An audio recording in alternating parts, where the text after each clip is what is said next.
Hello everyone. So in this video we'll be looking into this concept of object oriented programming, which is in short called OOP. OOP.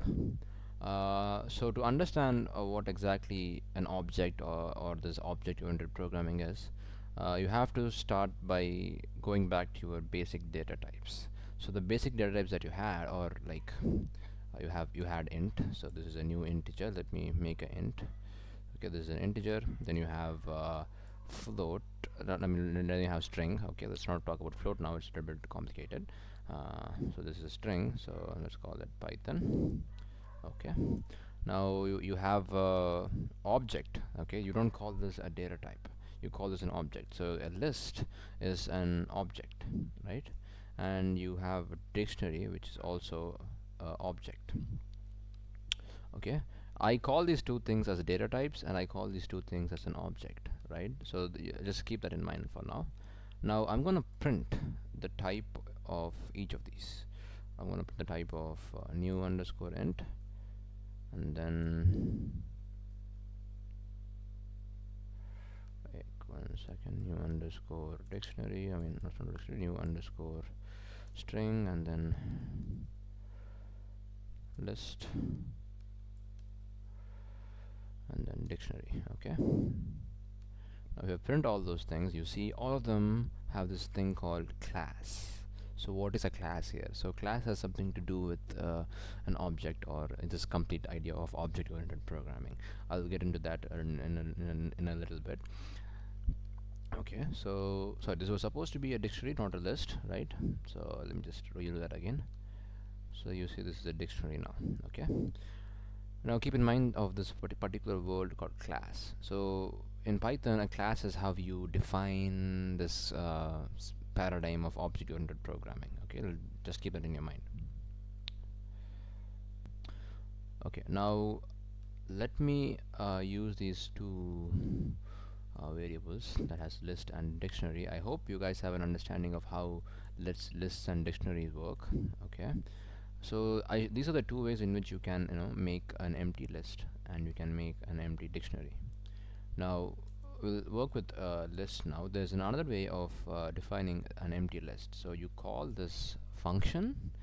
If you hover over it, it says it's a class, it's not a function, right? So if you look at let's say in this function called max, right? If you hover over it, it says function. Okay, but if you hover over this, it says a class. Okay, so a list is not a function over here, it is a class. If we are doing something with object-oriented programming. Okay, I will tell you what we are doing exactly here.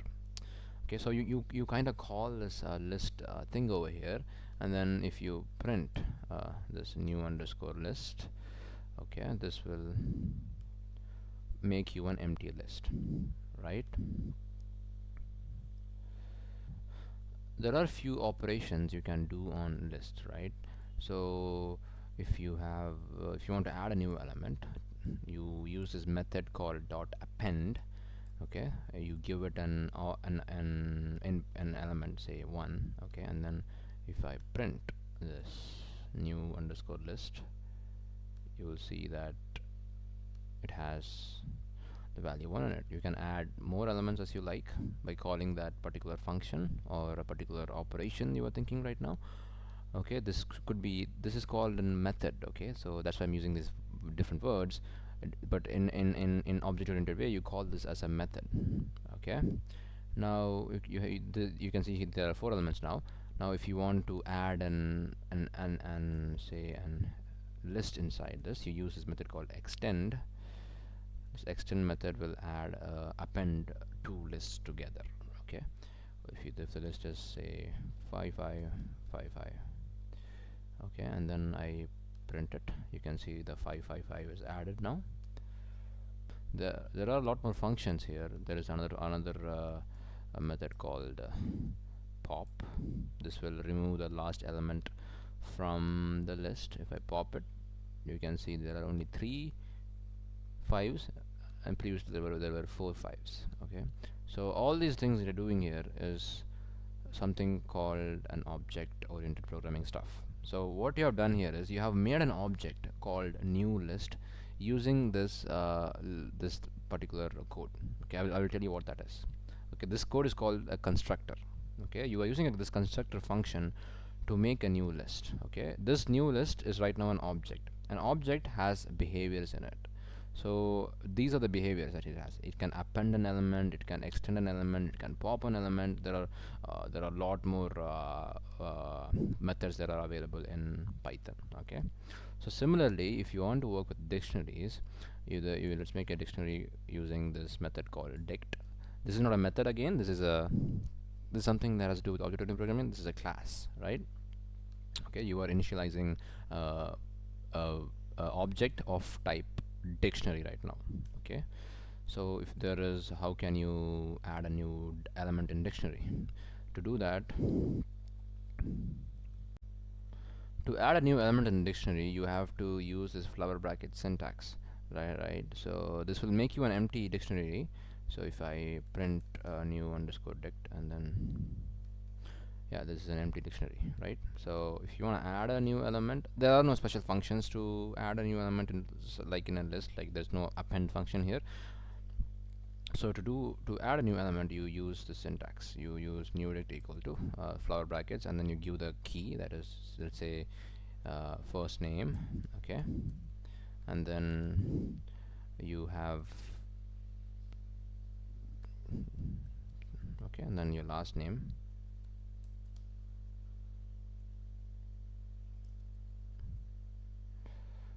Okay, so this is an object right now. Object is basically a key value pair. So there are two keys here, that is first name and last name, and each key has a value. First name has a value Safwaan, and second name has a value Joe. Okay, okay.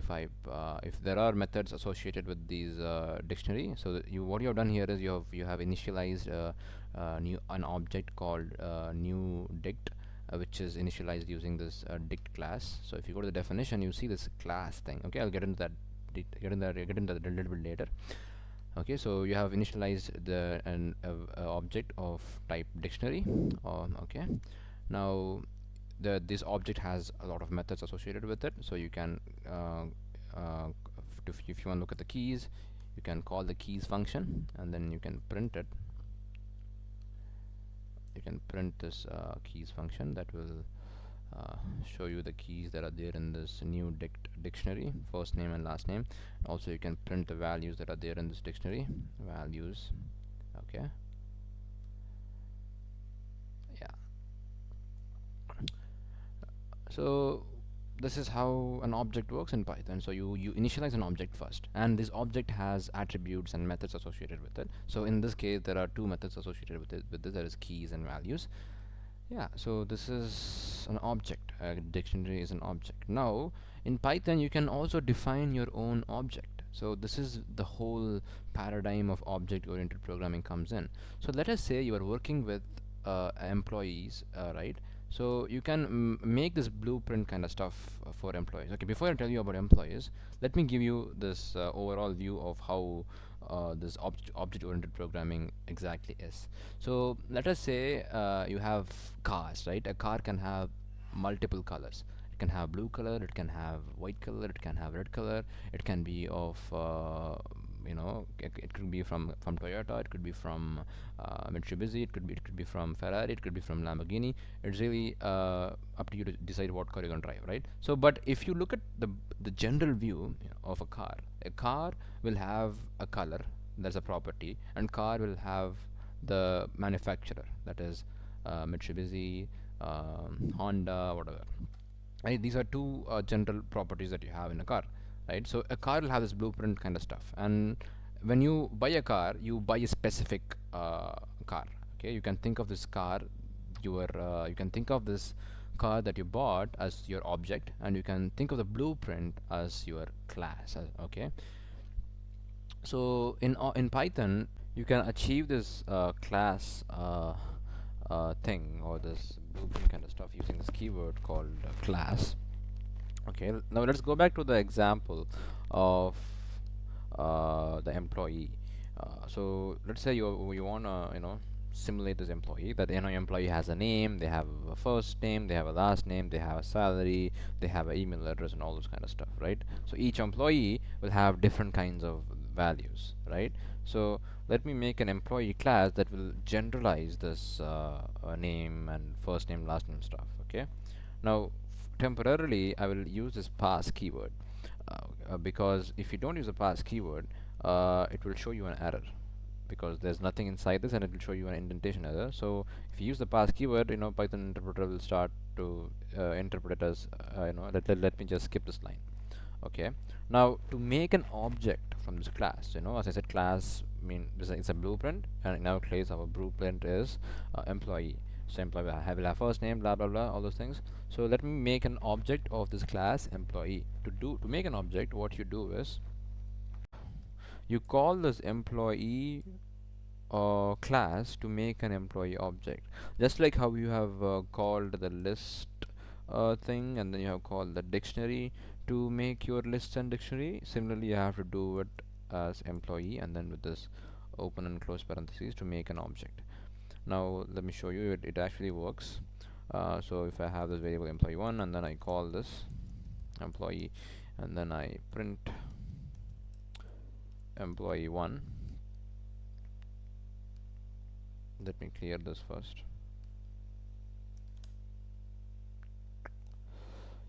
You can see this is an object of employee, right?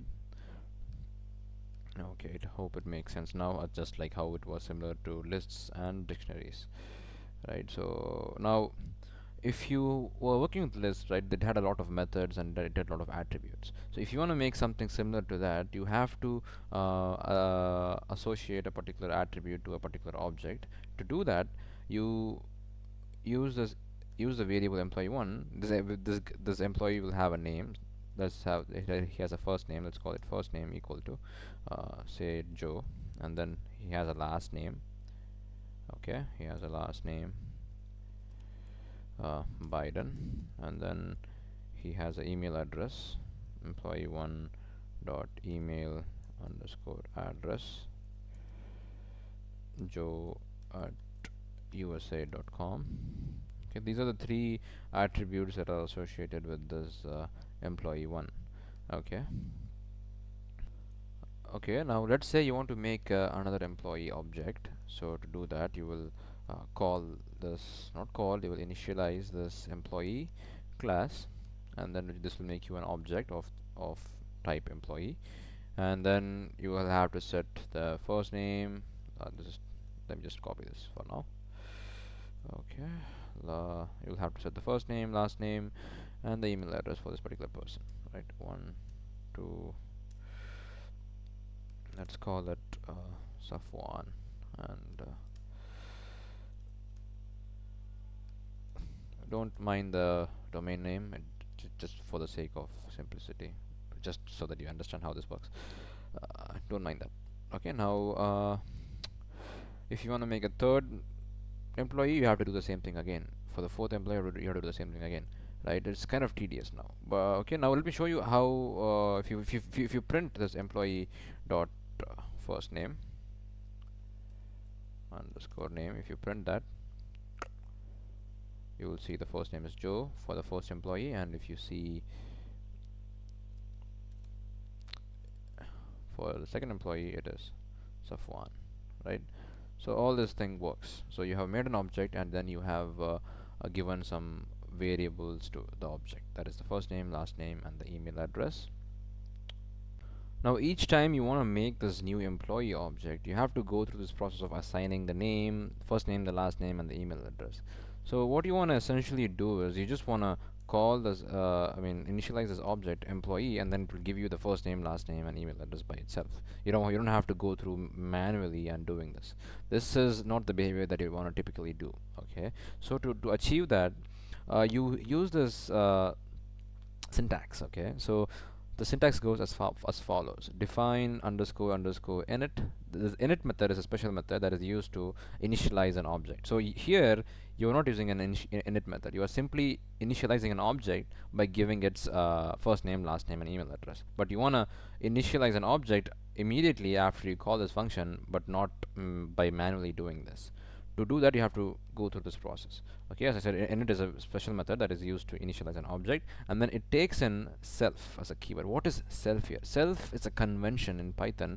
Okay, so what self exactly means here is, see here you have made this employee object and assign it to emp1 employee1, and then you are saying that you want to set the first name for what, for which object, right? Do you want to set the first name for employee1, or do you want to set the first name for employee2, right? So that's why you use this emp dot first name, so that uh, the object that you are making has a specific instance, local variable space.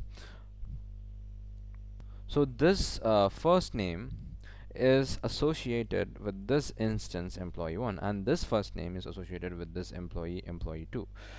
Okay, so that is the need of self. So when you pass in self, it knows, the Python knows that which object you wanna be working on with. Okay, that's why the self keyword is important.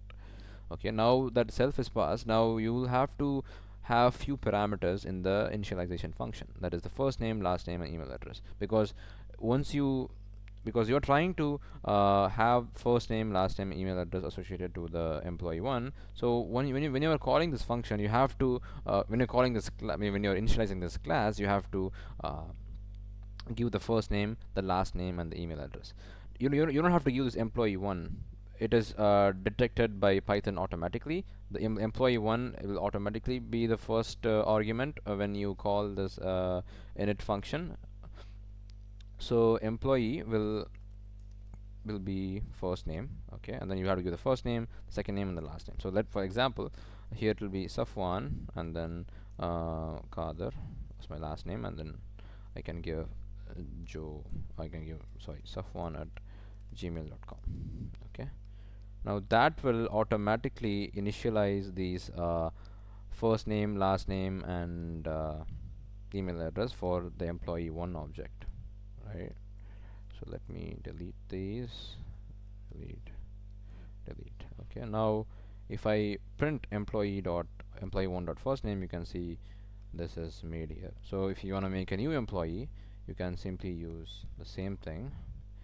You need to initialize an object using this init method. So you initialize it by using employee. So Safwaan, instead of that, I'll give Joe, and then Joe Biden, and his email address joe at gmail.com. Okay, if I print the first name of this employee, it works, right? So this is how you initialize an object of type employee, not only of any of type employee, but you can also use any kinds of things that you want. It could be a student, it could be a worker, it could be anything. Now an employee also has a pay, right? So let's give him a pay, that is pay self okay, just pay. Okay, now I have to modify these things. So let's call it 10,000, and let's call this 5,000. If I print pay for each of these, you can see the value is printed, right? Also, you see here the keyword self. So that's what I was trying to tell you. So once the self keyword is passed here, it will be, let's say you are using employee1, right?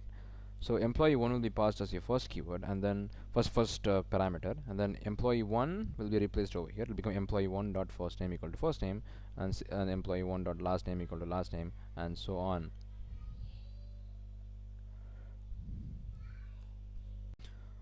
Before we had this complete init function, the way how we were doing it was, we had the pass over here, and then let me comment this too. If you want to initialize an employee object, so you call this employee, and then you set the variable, say first name equal to uh, Safwaan. You do that for the other variables as well, right? So you are using employee 1 here, right?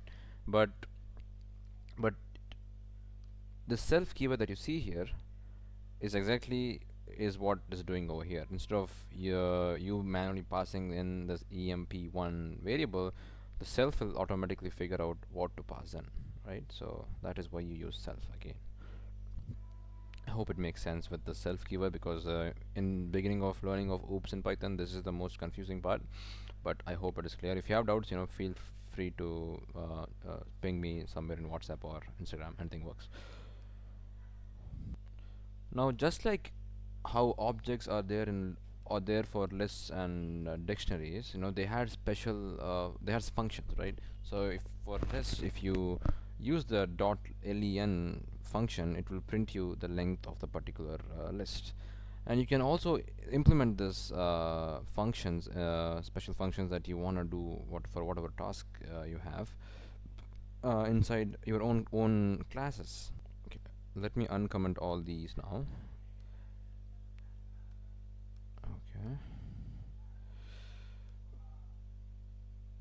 Okay, before I teach you this method, that is, defining your own functions inside and class, you have to keep in mind that these variables that you set here, first name, last name, email address, are called as instance variables. These variables are specific to a particular instance. So first name, last name, email address for this particular line is specific to employee 1, emp1, and then similarly for emp2. Okay, these variables, these first name, last name, and email address are specific to emp2, right? These are called instance variables. And now there is something called as class. These class variables can be accessed by any of the object. Okay, so let me make a class variable called raise pay. Okay, so that will be 0.4. Okay, now if I print raise pay here and raise pay here, you can 1 second, you can see 0.4 0.4 printed, right? Now if I have this thing called raise pay equal to 0.5 for employee 1, and I print those two, you see raise.pay here is 0.5. So what happened here is, here employee 1 made an instant variable called raise.pay. Okay, this raise.pay is associated with employee 1, not with the class variable. And then the value is 0.5, so that's why the 0.5 is printed. Now how this works is, first when you call this emp1.raise.pay, it first checks whether the particular variable is there in the instance or not. If it is there in the instance, it will access it. If it is not there in the instance, it will look up for the variable if it is there in class or not. If it is there in class, it will print that value that is there in class.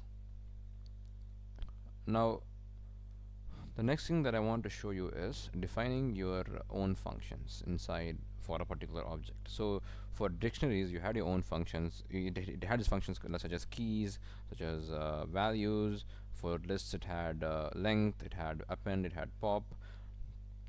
Now for this one, for your own class, you can define your own methods. So let's say you want to print the full name of a particular person. Let's call this method as define full name, where what you have to pass in self, so that the object knows which object you're working on.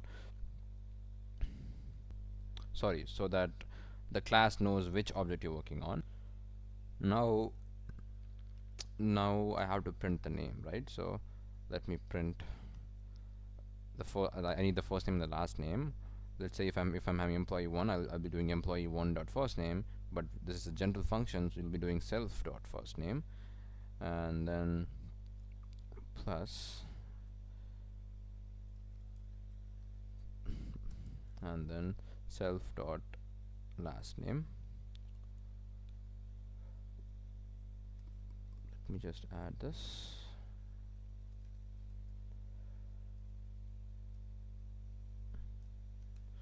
Your name is first name and then last name. Okay.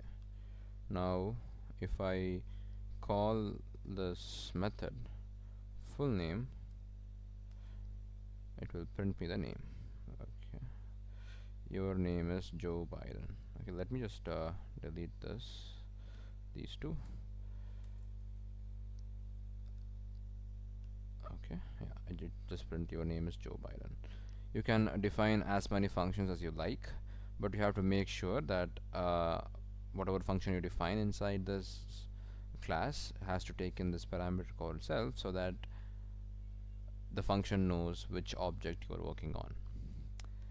Also, I use this term called method. So there is a difference between function and a method, right? A function is something that is defined outside a class. So any function that you define outside a class, say define max list, okay, this is a function, and this works on this is there outside the class, right? Now once you define a function which is inside a class, you call it a method. The reason why you call it a method is because you are using that function on top of a instance of a particular object. Whenever there is an instance associated with a function call, you call it as a method. So that is the difference between a method and a function. Simply, a method is something that has to do with an object, and function does not necessarily have to do anything with the object. It can be anything. Okay. Okay, so throughout these examples that I gave you with the lists, dictionaries, and this employee class that we made from scratch, many of the things might not have been very clear to you at this point. You will get there as you learn this object-oriented programming as time progresses. So for today, I think this should be enough. You might have an vague idea in your mind how these object-oriented programming work in Python. So let me quickly, give you a recap of how what we have done today of the specific example. So to make an object, you have to start by making a blueprint of that object. So in our case, we had employee. We had an employee class, right? So an employee has first name, last name, and email address. So each time when you initialize an object, you want to make sure that these things get initialized immediately instead of you going in and setting it up manually. To do that, you use this function called underscore underscore init. Okay, this is a special function in Python that is called as a initializer, or it is called as a constructor. This initializer takes in a parameter, first a positional argument called self. The self will refer to the instance of the particular object, and then whatever variables that you want to initialize this object with, you pass in those variables. So first name, last name, and then email and address. Okay.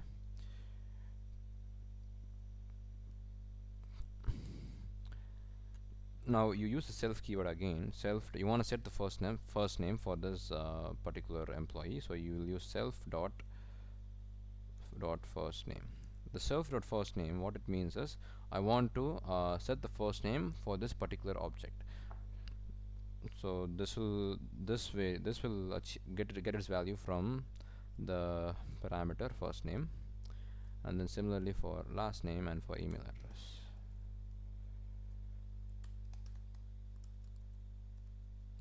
Okay, last underscore name.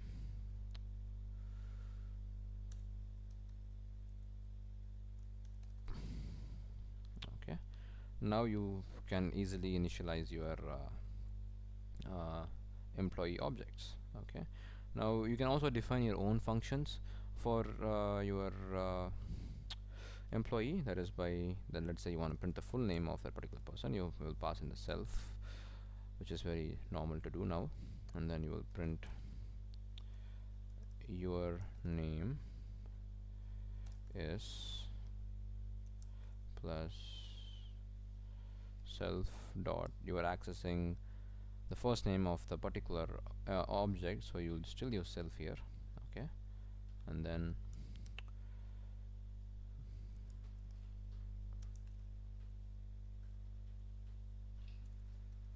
last name.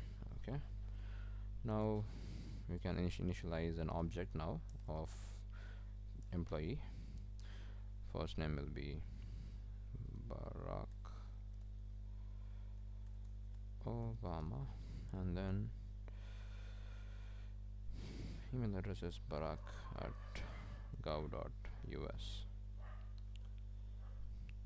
If I call this method employee1 dot full name, it will print the name of the particular person. So that is how you work with classes in Python, and that's how you make your own classes and your own object in Python. Thank you.